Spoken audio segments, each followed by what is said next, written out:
All right. Hey, everybody. It's me, Ashley Keller Williams, Real Estate in Everett. Okay.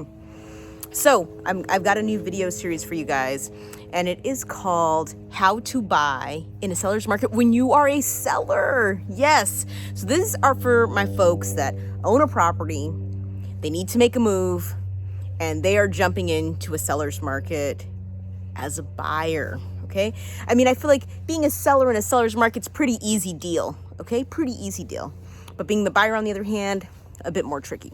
So in this video series, it's going to be a 5-part series. This week, I'm just going to touch on, the importance of pre-planning, right? So here's the issue.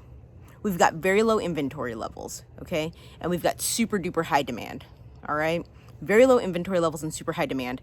In most of the areas that I work in, we have like about a week of inventory, which means, to translate that means that if we just stop putting properties on the market today, they would all be sold, taken, spoken for by the end of next week. Done. Okay. That's very fast. All right. In a balanced market, usually there are about 6 months of inventory. Okay. 6 months. That's a huge contrast. Okay. It would take 6 months for all the inventory to go away. So that's one issue. All right.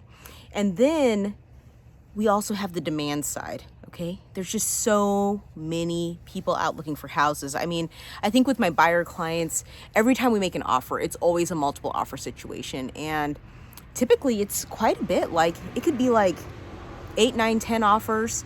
I've bid on houses where they got 35 offers. I've seen people, and this is a nationwide problem. I've seen people 50 offers on one house. All right. So that is happening. And so really the name of the game here is preparation. Preparation. We need you to sit down with a real estate professional and make a plan. Okay. You got to figure out what your overall strategy is going to be, and then get really tactical. Like, what are the things you're going to do to fulfill that strategy? Okay. And so the key piece that we're going to hit on right now is we're going to talk about your financing strategy. Okay. Your financing strategy. You got to figure out, like, how are you going to buy this thing? Okay. Because here's the thing, the financing, the amount down, the type of loan you're going to get. Are you buying it in cash? Do you have a home to sell in order to get some of the cash out, right? Because many sellers today that are buying a house actually have quite a bit of equity in the home that they currently own, right? But that's where the equity is. It's locked in that house, okay?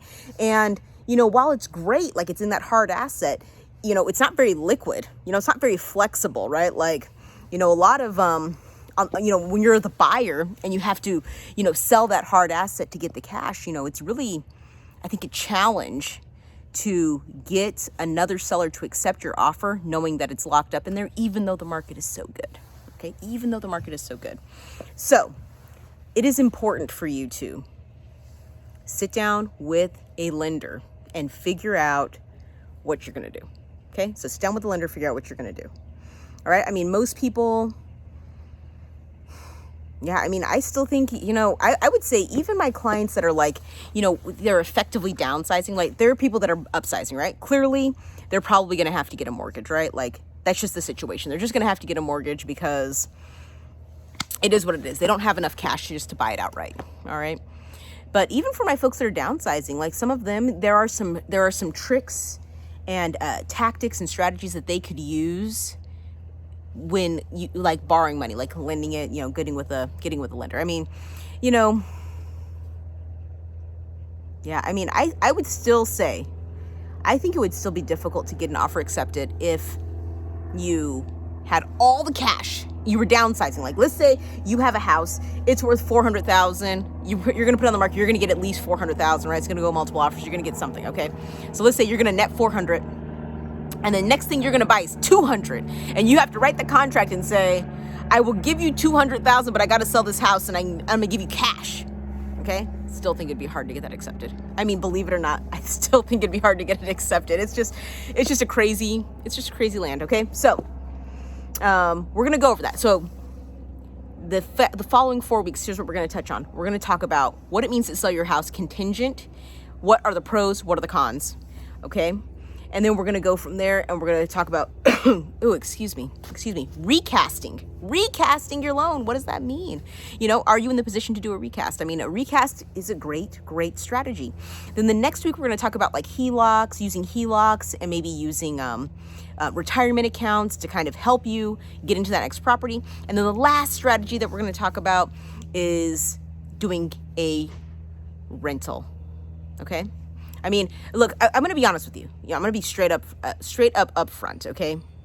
These are like some of the best options that I've been able to brainstorm with a lender colleague of mine.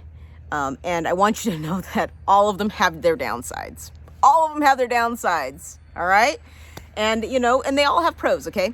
So I think this is why you need to have that conversation. You need to have that conversation with your agent. You need to have that conversation with your lender and sort of figure out which one of all the choices works the best for you.